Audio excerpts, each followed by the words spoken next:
Writing a novel needs a bit when we're not writing. Not writing, you ask? Yes, indeedy. We'll be typing, but not creating new ideas that lead to new words, new paragraphs, new scenes, and new chapters. It's the fifth of 5 foundation weeks, and we're creating necessary documents for the novel that will work in every novel we write. Well, except for one. Maybe. What am I talking about? Necessary documents? Not creating new ideas? Not writing? What on earth? This episode totally helps your writing business.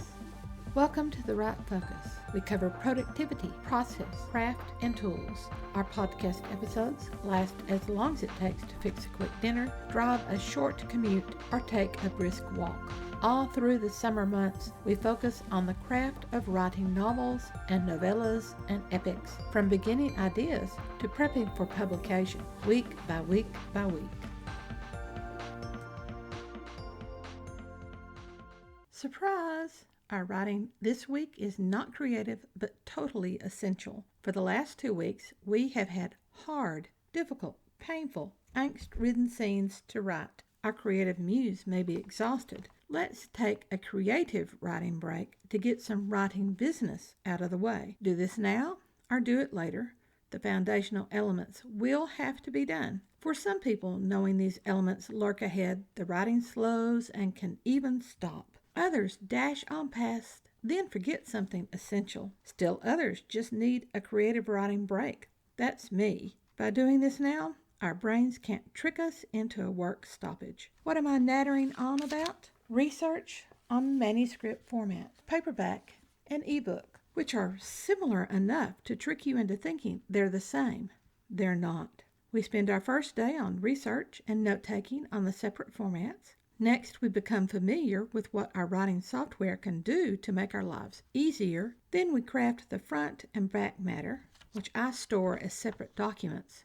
And finally, we dig into the Masterbook. So, first day's work, research, paperback, and ebook format. While our creative muse is taking a vacation, we need to use this time wisely. We need to work the analytical, editorial side of the brain while our creative muse is on holiday. Our focus today is manuscript formatting. We need to know this before launching heavily into the novel. We wait until this point because we first need to discover if we have a story to work with. Once we know the plot 7, we know if our story is worth telling. Everything preceding merely set up those important scenes. Everything that comes after will build on them, increasing page and word counts. We don't want to be 250 words into a manuscript, or even finished with a 400-word opus, then have to return to every single paragraph to fix something. Most print publishers who will create a paperback follow the Chicago manual style. It has a few ticky differences from the styles we learned in high school and college, MLA and APA. Most of those ticky differences will not really matter in the long run, although some of them, such as the serial or Harvard or Oxford comma, can throw certain readers out of the story. For any ticky difference, whatever method chosen, such as not following the Harvard-Oxford comma, Horace, simply requires us to be consistent. How do we know what's important? We don't, not the first few times around. So invest in a style manual and read it. Yes, I know it's boring. If your writing goals include a contract with a traditional publisher or a smaller press, then they will have basic manuscript format rules under submission guidelines. These usually do not provide enough information for everything you need to know. To set up the manuscript, pay particular attention to the following. Size of a paragraph indent, which differs between the print and electronic versions. Justification or left alignment only. Page numbers, the use and removal, because ebooks don't use them, but paperbacks must have them. Special characters to denote breaks within chapters, when those special characters will turn into gobbledygook in an uploaded manuscript. Styles in word processing software. The Styles box sets up common font and spacing elements for chapter headings, main and subheadings, and body text. Using styles will help create a table of contents. Front matter, back matter, reader's notes, acknowledgments. Paperback cover designers require trim size, that's the size you want the final version to be, white or cream paper, and page numbers so the spine can be determined.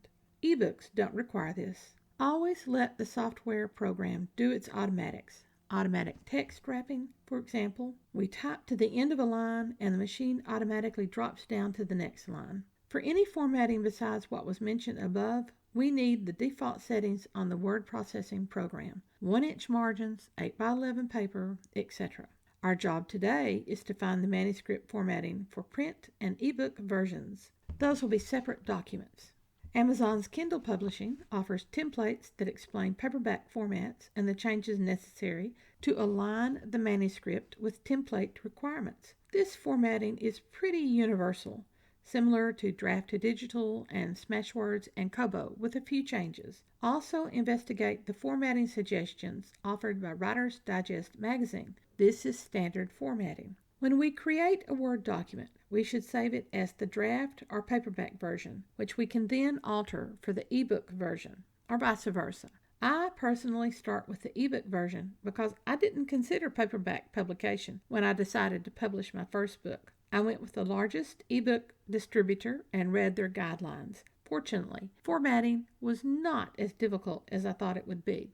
It actually was really simple. Whenever I publish, I do run into the occasional difficulty, but the templates and the universal formatting solve most of the problems that I hear other writers complain about. Consider wide distribution instead of exclusivity. Some writers create different documents for different distribution. This isn't difficult. Create a standard document, which I call publishing. Note changes that are needed. I have a formatting notebook where I have everything written down on separate pages. Convert as needed when the manuscript is completely finished. What do I mean by completely finished? All drafting, all editing, all corrections. You're ready to release it into the world. Do the research and decide if you want to do a paperback or an ebook first, or both. The final print format requires page numbers. Electronic format does not. You do need a clean manuscript, which will create fewer problems as you near the last page. On our second day, it helps if we know manuscript basics, so we can apply them to our word processing software. Manuscript basics is merely the proper way to use the software tools to ease our jobs. Understanding word processing software will enable us to get the best use from it. Look at the Home ribbon at the top of the word processing software. Select a universal font like Times New Roman. No, it's not my first choice either. Size 12 or 11. Black color. Always select for an easily readable font. Choose a font that is standard worldwide. You have a better chance that it is acceptable anywhere. We will use italics for foreign words and phrases. In the paragraph box, which is right next to Home, select left alignment and double spacing, removing the additional space between paragraphs. Use bullets for list. On the back tab, which is called Line and Page Breaks, check off the Widow Orphan Control as well as the Keeps. Keep with Next and keep lines together. Check these off. Nothing now will be in your boxes. A handy little tool in the paragraph box is the backwards paragraph symbol called a pilcrow, which turns on visual formatting. It doesn't print that formatting, just on the screen. Clicking it will show spacing, tabbing, basically anything that we type, and nothing that is automatic. Chapter headings are set up with styles. Hover and right-click over a style type to modify the requirements, font, size, spacing, etc. Using styles will keep everything uniform in the manuscript and will automatically build the table of contents. Insert a page break at the end of a chapter before starting the next one. Page breaks will maintain separation between chapters. Breaks within chapters to denote a scene shift or a change in point of view can be denoted with special characters. Don't get too crazy by using different fonts or unusual ones. Special glyphs are available, but many will turn into gobbledygook when uploaded. Stick with the special characters available in the Times New Roman font. Without going to special symbols, using the keyboard alone, we can create many different breaks with a variety of symbols.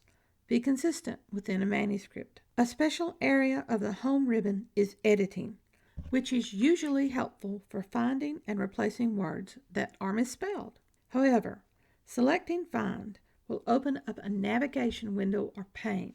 Selecting headings in the navigation pane gives an outline of all headings in the document. When we search for a word or phrase and select results in the navigation pane, we see every instance in the document where the search word occurs, enabling a quick locate. In the layout box, under margins, select 1 inch top, bottom, left, right. This is standard. Orientation should be portrait. Size only comes into play when changing the size for a paperback PDF version upload. When working with columns, we will need to understand section breaks. Read the software's help information about section breaks. For paperbacks, a manuscript title and a manuscript first page start on the right or the odd numbered page. In the references section, you find the table of contents, which is based on styles.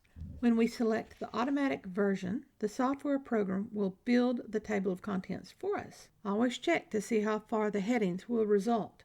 An automatic build of the table of contents is a blessing. Wait to build the TOC until the very end, or build it early and update it throughout your writing. If we have a nonfiction manuscript and want to use footnotes, we will find them under the References section. Review and View is where we find spell check, which, just like a thesaurus, can be deceptive. We think these processes are helpful.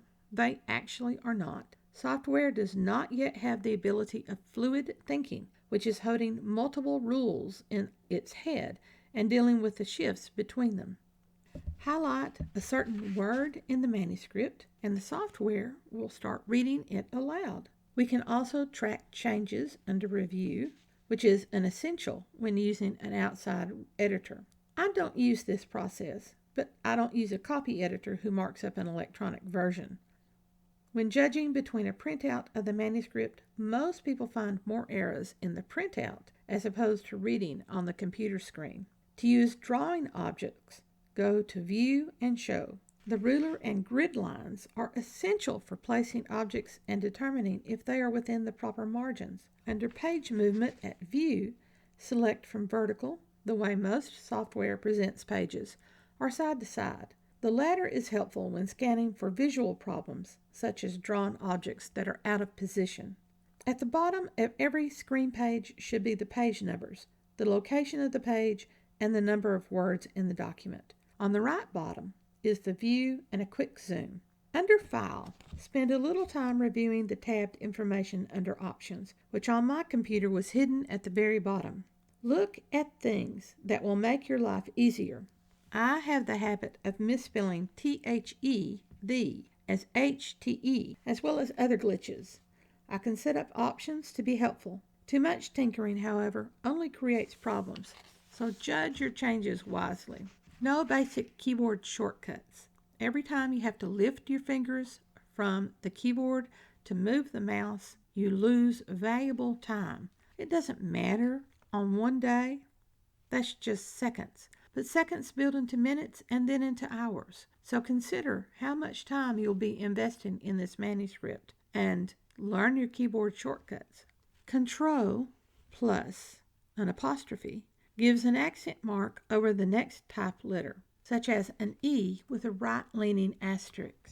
Other shortcuts for foreign language accent marks abound, or simply use the insert symbol. Remember to stay in the font you're currently using. Control-C will copy information that's highlighted. With Control, you can put A for Select All, Control-V to paste what you have highlighted, Control-B or U or I for bold or underline or italics, Control-Z to undo a deletion, and Control-Y to redo something. Alt-F7 brings up a synonym finder. Be wary of this. Not all synonyms have the exact meaning of the word you want to change. More keyboard shortcuts are online. I prefer them to removing my hands from the keyboard. Spend some time today playing with what the Word app offers. Time savers don't matter in a 1 hour increment. 60 1-hour increments of saved time do matter. Playing offers experience without mattering if problems occur. By the way, never change default, although the app will offer the option. Always leave a way to get back to the original setup. On day 3, focus on the front matter for your document. That's the title page, the boilerplate, table of contents, list of works, and any acknowledgments to people that you want to thank. The title page is for the title and the author, which is obvious, as well as the logo of your publishing company, if you have one. Not so obvious. If you plan to go indie, consider having your own logo. Special fonts for your title page and logo identity often require special licenses, so be careful. Standard Times New Roman is fine to start with. The logo should give the title of your writing business and a suitable image. Use either a free clip art or a licensed image from a stock photo distributor. A boilerplate is the page in any print book on the reverse side of the title page. It contains the copyright notification, rights for this edition, a disclaimer, which is an explanation that this work is completely fictional rather than based on real people, which is a CYA, credit for the cover illustration and any interior illustrations, and a brief contact. Model your standard rights and publication notifications based on ones that are in published books. If you are selling your rights to a traditional publisher or a small press, then you will not include the boilerplate. You can place your list of works before or after the table of contents. Acknowledgments come before the first chapters. You can also have a dramatis personae, a list of characters with brief identifiers, also known as a cast of characters. Create a standard document for the front matter and save it in a publishing folder in the File Explorer. Adjust as needed and copy and paste for every manuscript after this one. As your publishing journey continues, you can adjust the front matter document as needed and copy and paste it into every manuscript after this one. See, you save tons of future time. Day 4 is for back matter. Back matter opens with closing comments such as reader's notes or glossaries or an afterword or the raison d'etre for the work. If you have endnotes generated like footnotes but placed together at the end, then they will come here. Following the endnotes comes the promotional material. Promote other books you've published with brief descriptions or a teaser chapter. If you have no other books, then briefly mention the next novel with a title and a tagline, which is a teasing theme. That's back in week 1, day 5. Don't forget to provide links to your website, email, and social media accounts. Many indie writers and the traditionally published are gradually converting. Thank the readers, then ask them to spread their enjoyment of the novel with a review. The back matter is also a standard document, updated with each successive book that you publish. Store it in your publishing folder in File Explorer. Teaser chapters can be easily inserted into the back matter document. Store them in the publishing folder as well. Title them appropriately so you can identify them at a glance. You may not return to this document for months. As you write more and more, however, and your speed picks up, you will return to the publishing folder more often. Our final task for this week is to update the Masterbook info, which is a good way to remind yourself of everything you've developed and what needs help. The Masterbook for your book will be something you access throughout your book or series. By now, in your novel's manuscript, you are starting to see elements of your primary character's appearance as well as setting. New characters have entered. Now is the time to create a Masterbook which lists the specific details for all primary, secondary, and tertiary characters. You know, the walk-ons who might just show up in a later scene or a later book. At this point, we have no idea who will show up in Chapter 15. Jot down all factual details in an organized manner so you don't have to look for it later. Give yourself 2 or 3 pages for your protagonist, especially if you have a dual protagonist. You'll need like 6 pages, and that same number for your main antagonist. Some writers also find stock images for characters and settings. You can put this information in another electronic document in your folder for this novel, or you can create a print journal specific for this novel, or use a ring binder. All sorts of snippets go in the Masterbook. Some call it the Bible because it sets up and allows you to follow details, names, eye color, choice of coffee, or weapons. And coffee is an intellectual weapon. Whatever type of holder you create, you need to be able to pick it up and find what you're looking for very quickly. For my Regency mysteries, since I have so many different connections, I have genealogical charts that I've created, house plans that I've drawn, menus for dinners, seating arrangements for dinners, a taped-in chart for British titles and addresses in ascendancy, Basque and Spanish terms for the key for spies, and list of red herrings and clues to the murderer with chapter and page numbers, and much more. For my Into Death series, I originally considered the first book a one-off, and I didn't create a Masterbook. When ideas for the second book began developing, I had to go back through the first novel and make the necessary notes. For my third Into Death, recording the planned clues and red herrings took 3 days. Having learned my lesson, I now create a Masterbook every time I start a novel. For a series, the master pages all go into the same binder. I have a master that contains several one-offs. Expect the Masterbook to take time to set up and time to keep organized. This time will save time later on. It's essential, as this week of formatting tasks have been all essential. Inspiration for this week comes from Barbara Hepworth, who said, "I never had much patience with those who said, 'Well, I can't work this week or next week or the week after, but maybe I'll work in 6 months' time, or maybe in a year's time.' I found one had to do some work every day, even at midnight, because either you're a professional or not." In this week of a major holiday, of any major holiday, with all sorts of distractions, having a week of necessary but non-creative work is vital for continuing success. Do what is possible. Squeeze out what might have seemed impossible. Instead of saying, "I can't work," flip out the impossible for the possible. In that way, we have success. Makes us, as Barbara Hepworth says, professional.